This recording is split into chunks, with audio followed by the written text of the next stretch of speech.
Just walking out of the pool, finished up a nice 2,000-ish yard swim.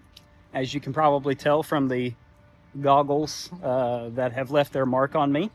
I've got to find a better goggle solution. But as I was swimming, I got to thinking that it is finally time for me to stop dropping hints, but to just come out with it. I've been telling you for the last few videos that I've got some big goals in mind, and so today's the day. I'm going to talk with you about those goals, what they are, and how I plan to achieve them.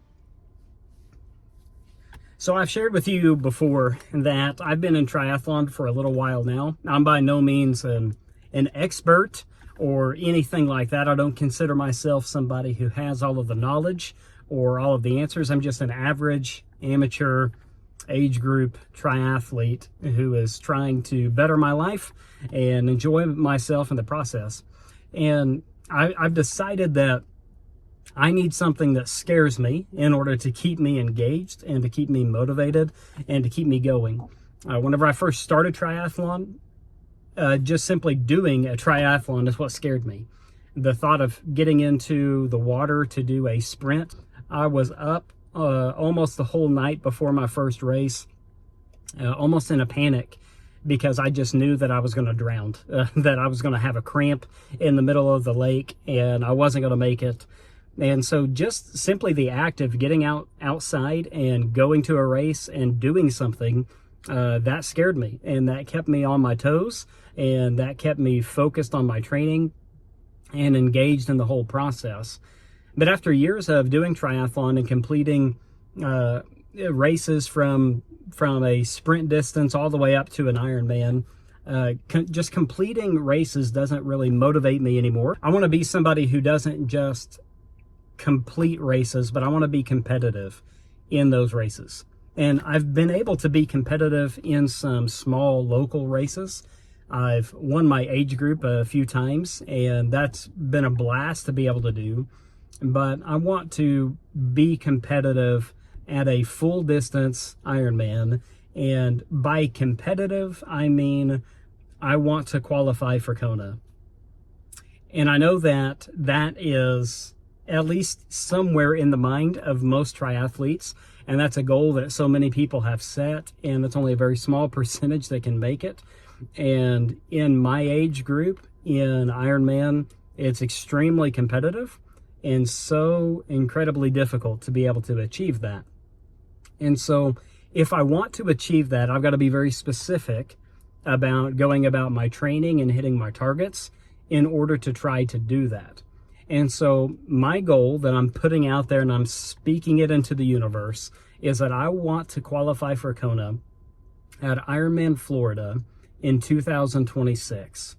So not this upcoming Ironman, but the one that comes after that. I have done that race a couple of times. I love that race and I want to go back to it. But I want to go back to it whenever I'm ready and I feel like I'm ready to compete for an elite level.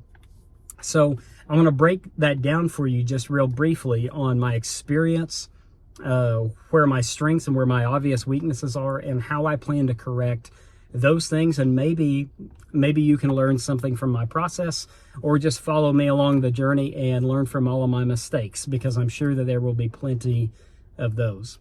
So as I begin thinking about the swim is something that I did not really learn until later in life, but relative to the field, it seems to be my strongest discipline.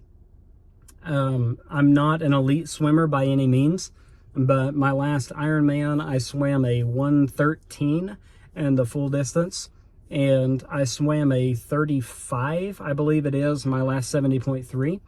And so I've got some obvious room to improve in that discipline.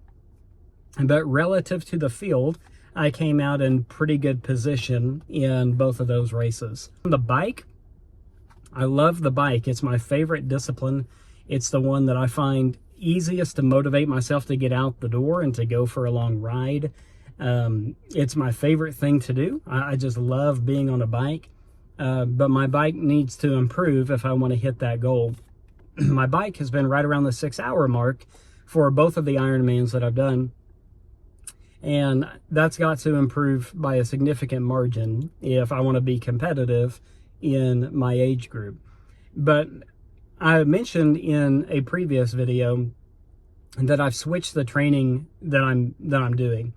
You see, I had used a platform that sort of taught me all of the basics, all of the essentials of what I needed to know in order to get into triathlon, and I'm forever grateful for that.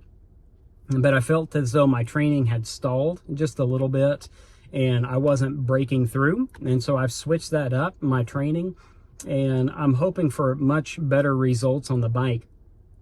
For example, I did not do enough high intensity work on raising my ceiling and getting my FTP up higher.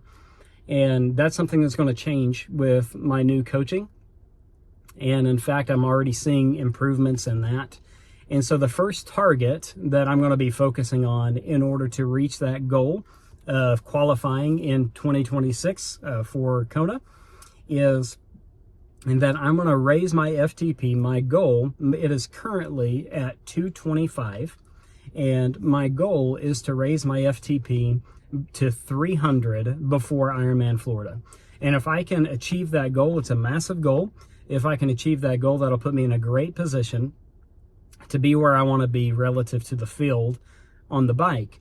And so my first focus this year is not on racing Ironman, but it's rather a 100-mile bike ride that is in Wichita Falls, Texas. It's a well-known one that thousands come to every year. And I'm going to go to this race and see what I can do. And so I'm doing this race coming up at the end of August of this year.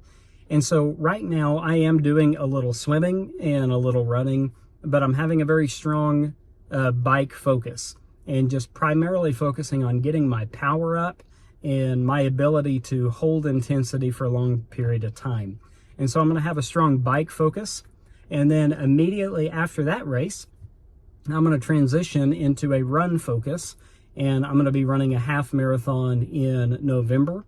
And my goal for that half marathon is to set a PR and to have a strong run focus that's going to get me in better run shape.